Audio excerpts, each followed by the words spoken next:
On this vote, the yeas are 222, the nays are 209. The bill is passed. The motion is adopted. A bill to end the longest government shutdown in history is now on the president's desk, where he's expected to sign it any moment now. The U.S. House passed that legislation this evening on day 43 of that federal government shutdown. 6 Democrats broke ranks to vote in favor of the measure, along with Republicans. The vote comes just days after the U.S. Senate approved it. The not so good news is that this doesn't mean that this is all over. And that is the word tonight as we look forward to the busy Thanksgiving travel period.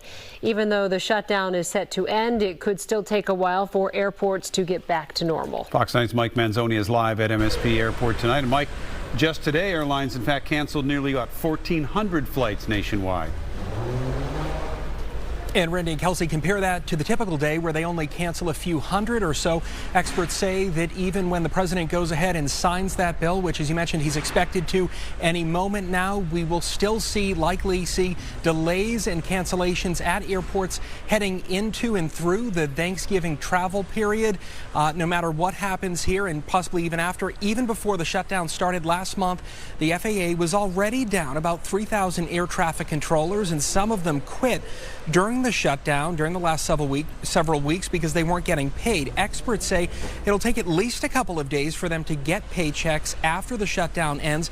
It'll also take a couple of days before the FAA starts rolling back mandatory flight reductions. Transportation Secretary Sean Duffy says it's not a good situation right now, and he was talking about if the shutdown drags on, it'll get even worse. Fortunately, it looks like that's not going to happen. We also spoke with a woman from Roseville who told us she didn't know whether she'd get back from Europe on her original flight. I've had questions about what happens for Thanksgiving. There's a lot of Thanksgiving travel. What's going to happen during that time frame?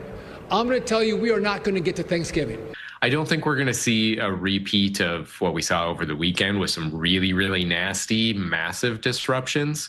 But I do think we'll see, some continuing long delays, especially at really busy airports on the East Coast and in the Midwest. We were kind of concerned if we'd get back or not. Because we knew that Monday they had closed down and stopped several of those flights, and we were coming back from Europe. So it was a little nerve-wracking, but the weather warmed and we made it. 1,000.